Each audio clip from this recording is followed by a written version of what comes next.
Hey everyone, so today I want to show you how you can change your oil in your car, or in this case van. It's pretty easy to do. All you need is your oil. You can find out what kind of oil you need just by looking at your manual. Same thing here with your oil filter. There's a filter for your oil. You can find out what kind you need again just by looking at your manual. It's always good to stick with a good brand of filter. This is Motorcraft, which is the Ford brand of parts, and they make some of the best filters out there. You need some towels for cleanup because you will make a mess. You also want to have some extra gloves on you because oil isn't exactly great for your skin. You don't really want to get oil on your hands. Now there's going to be a bolt on the oil reservoir holding back all that oil, so you need a socket wrench to go ahead and unscrew that bolt. And then this special tool, as you can see, goes around the oil filter and it helps you take off the oil filter because these things will get slippery and they can kind of get stuck on there. So having one of these on hand really does help you take off the oil filter. And I'm going to show you how to locate your oil reservoir and your oil filter. And then you need something to catch your oil. We got here just a big plastic bin here, but it has this little cap which we can go ahead and screw in. Now it won't leak oil. Unscrew that, oil can fall in here, drain down in those holes, and we have a breather valve so it won't bubble up on you. And then when you're ready to dump it out, you can just undo this and actually dump it out at any auto parts store. Will take old oil for free. Okay, so with that being said, I'm going to show you how you can change your oil. Alrighty, so we're underneath the vehicle right now. As you can see, here's the oil reservoir. You're going to have your transmission reservoir, which is that big silver one. The oil will be in front of your transmission. Here's the bottom of the transmission right here. That's your oil reservoir. You can see there's our oil filter there. Right now we're going to focus on this reservoir. Now, first thing you want to do is feel it. Make sure it's not too hot. If you just drove the vehicle, oil is going to be hot. I just drove it and the oil is really not that hot because it's been sitting here for a little. So we're going to take our socket wrench. And this little bolt here, that's where the oil is going to come out of. And we're just going to undo this. And as you can see, it really does not take a lot of torque to undo it. The rest you're just going to want to undo it with your finger. And remember, the oil can drip backwards on this reservoir. So you're going to want to make sure that it can go inside this pan easily. Okay, and drain down that hole. And you see the vehicle's jacked up on a piece of wood. Got a block underneath the tire in case the jack fails. And let's just go ahead and... careful, this will make a mess. We're just going to screw it, and remember there's going to be pressure behind this bolt, so make sure to push that bolt up on there, and it's undone and ready. Boom. All the oil is going right out, draining that hole. As you can see, this oil is black. It's 5,000 miles old. You should change your oil every 5,000 miles.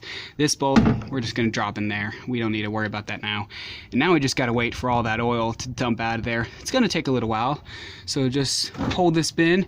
If the oil starts moving backwards as it drains down, it's going to start to move backwards a bit. So you're going to just guide the bin to keep it underneath so your oil all goes into the bin. Again, this is where you wear gloves because you're going to make a mess. So I got 3 layers of gloves. I'll just remove the outer layer when it gets messy, and then I can have a clean layer of gloves underneath this glove. So that's pretty cool. But yeah, as you can see, it can drip off and make a mess. So we got 5 quarts of oil to dump out of this thing. It's going to take a little while, so I'll go ahead and get back to you guys whenever it is all empty. Alrighty, so now that almost all the oil is drained out, we're just going to take our bolt and we're going to put it back up in here. And we're just going to screw this back on. And now you do not need to screw this on incredibly tight, alright? You do not want to strip the threads on the bolt or the reservoir because that's going to be a pain. So we're going to finger tighten that. And this is why these shop towels come in handy. Get all that oil off your fingers. We're going to turn this to tighten. Righty-tighty, lefty-loosey.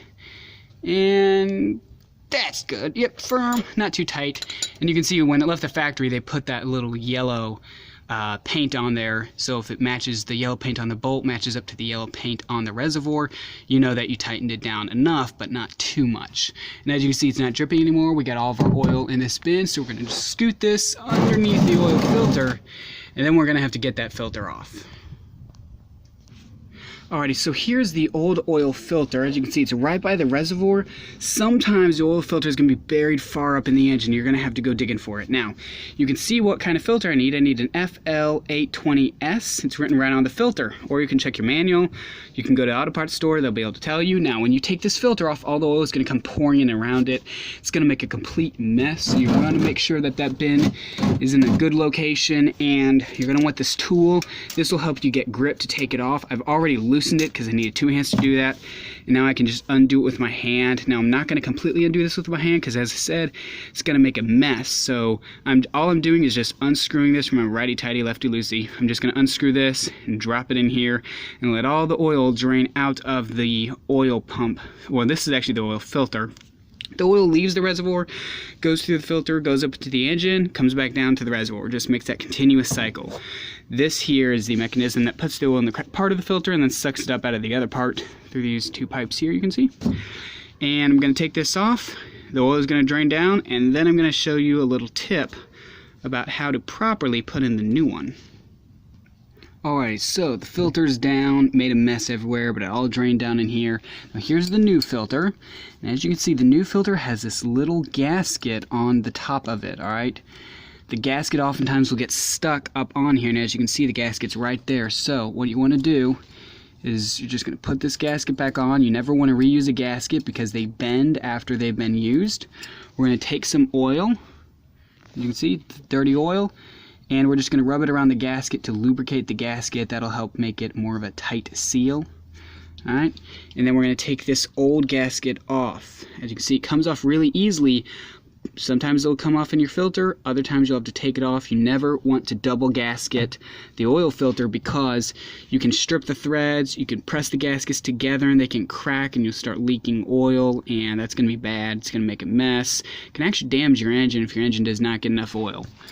Alright, so after that, we're just going to take this and we're going to screw it back up in here. I'm going to try to do this with one hand if I can. Nope, I'm going to have to use 2 hands for that. Alright, I got the new filter back on, had to use the tool to get it on, and 2 hands. Now the new filter does not need to be screwed on crazy tight.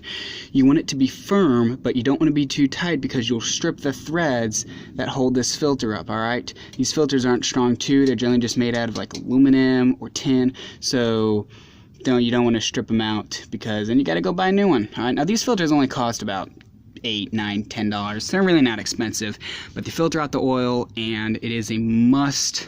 To change your oil is something you have to do if you want to keep your engine running well, because that oil lubricates the engine.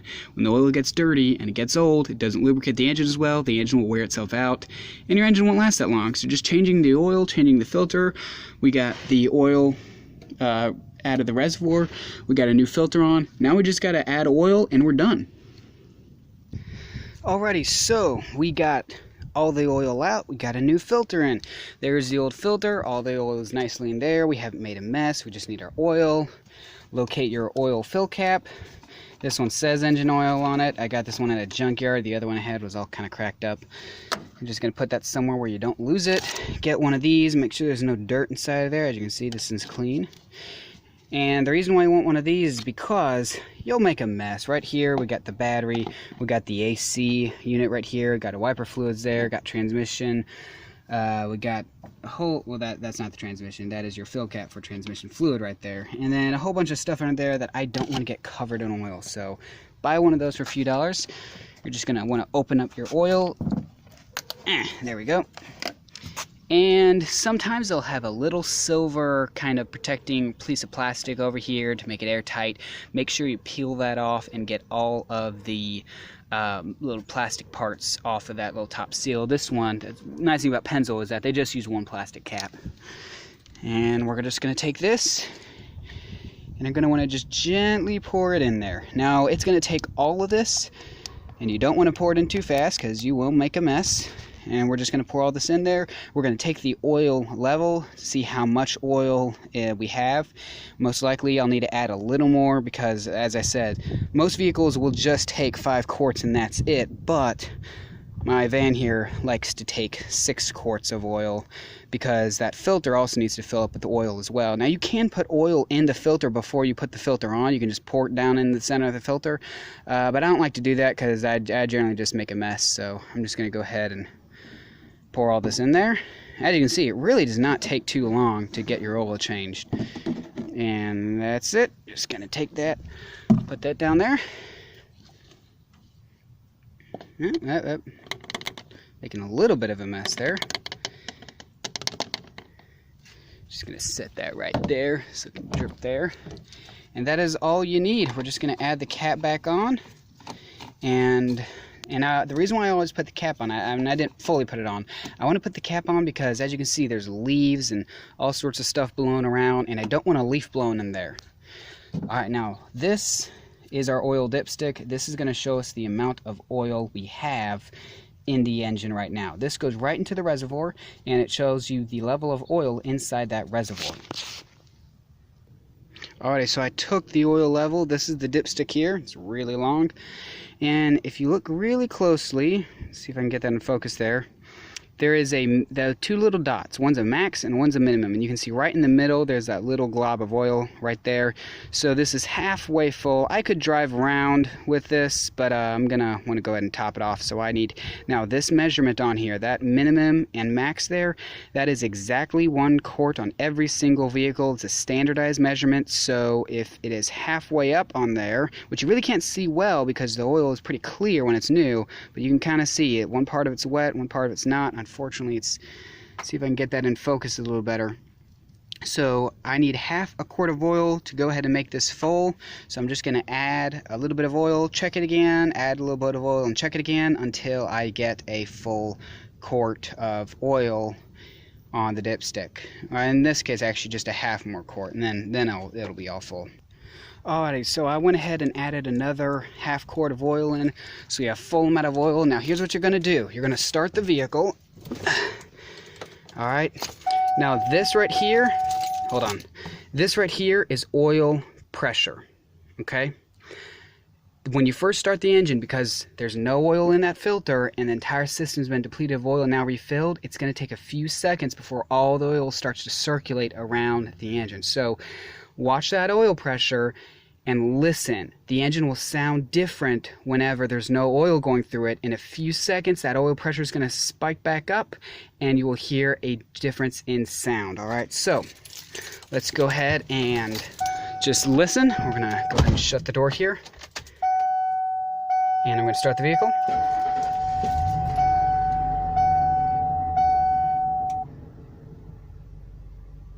There you can see. All right, did you hear it make a kind of a deep throaty noise at first, and then once that oil pressure spiked back up, all of a sudden it's nice and quiet. Now it took a little bit of oil to fill that filter up and to fill the system up with oil, so we probably just lost about another half quart of oil. So what I'm going to do, I'm going to let it run for a couple of seconds, and then I'm going to check the oil level again because I'll probably need to add a little bit more oil. And just track your mileage every 5,000 miles. I'm almost at 180,000 miles. I wanted to go ahead and change the oil today because I was already going to do my radiator fluid, so I'm like, I'll just get it done today. So every 5,000 miles though, I change my oil and I got 179,000 miles, almost 180,000 miles, and I've had very few problems with this van because I maintain the engine. Alrighty, so I went ahead and started the engine as you saw, and it needs about another half quart of oil now that all the oil is circulated through. So you're like, how do I know that I've poured a half quart in? Because it's kind of hard just to tell when oil is pouring out in there. Well, in the back of your 5-quart bottles, there's a little white strip there, and you can see where the oil level is in this bottle. And you can see this is, you got your liters and then you got quarts. Got 2.5 quarts in the bottle right now. I'm just gonna pour it and then check it until I get down to 2 quarts. And then I know that there's a half quart of oil in the engine. Alrighty, and that was it. we got the oil all filled up, the engine's ready to go. The last thing you gotta do is I like putting the old oil filter back in the box. You can throw it away or take it to a recycling center if you got one nearby.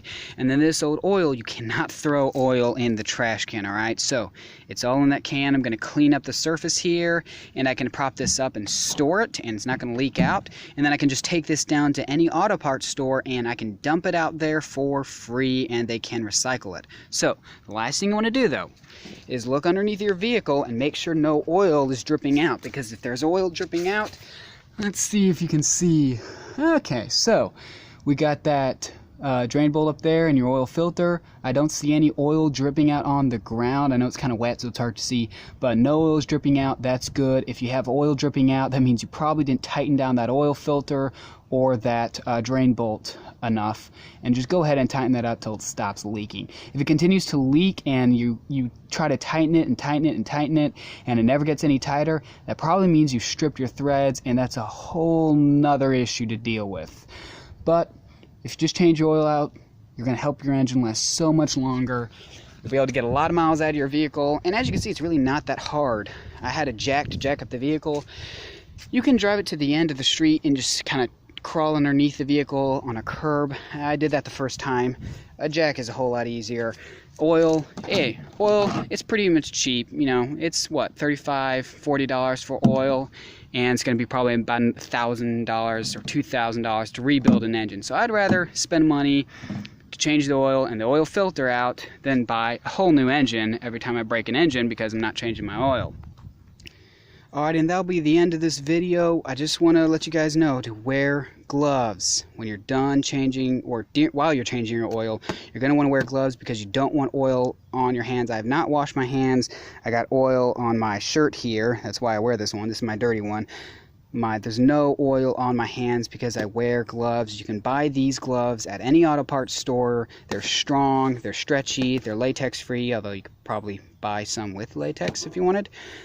They're very nice gloves. You can, for people with smaller hands, like Trump-sized hands, you can buy medium or small if you need to. You don't always come in large. I know a lot of times when you try and buy gloves, they're always so big on your hands.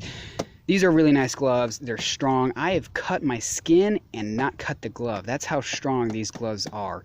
And my hands are all clean. So, all right, so that's the best thing you can do for yourself is to wear gloves. Buy quality oil. Do not buy cheap oil at Walmart. Make sure if you're going to buy a jack that it can support your vehicle's weight. This is a 6,000-pound van. That jack can hold 5,000 pounds. The jack is only going to jack up half the van, so it's not like I need it to hold 6,000 pounds. That one's a 5,000-pound jack. They do cost a lot of money though, okay? So you want to shop around and make sure you buy one at a good price. And that's it. Just locate your oil, the little stick here that measures your amount of oil you have in the reservoir. That's generally yellow. Sometimes it's going to be red though, okay? You can look inside of your manual and it'll say where this is located. And then you just want to look for your oil fill cap. It's generally going to be located above the crankcase, which you really can't see because the engine is underneath the dash. There is no engine in the front of this thing. It's very hard to work on. So again, another reason why you want to change your oil is because I don't want to have to be working on this engine because it's so hard to work on because it's underneath the dash. So keep that oil changed. Now if your cap has white stuff built up all on the front of this here, wipe it off. There are two things that could mean. It could mean one, you have a blown valve cover gasket, or if you take a bunch of short trips in cold weather, you get that's basically oil steam built up on here. It's water moisture and oil that just dries onto the top of the cap. It'll be kind of a goopy, white looking substance on top of your cap. Just wipe it off and continue driving. Alright, it's not a problem. Some people say, oh, you have a blown head gasket, you need to go ahead and get that fixed. No, it does not mean you have a blown head gasket. It means you just could have one. Now, if oil builds up in your radiator fluid, then you have a blown head gasket and you have to get that fixed. And that'll be all. Thanks for watching. Let me know how changing your oil goes and if it's your first time or if this video helped you out at all.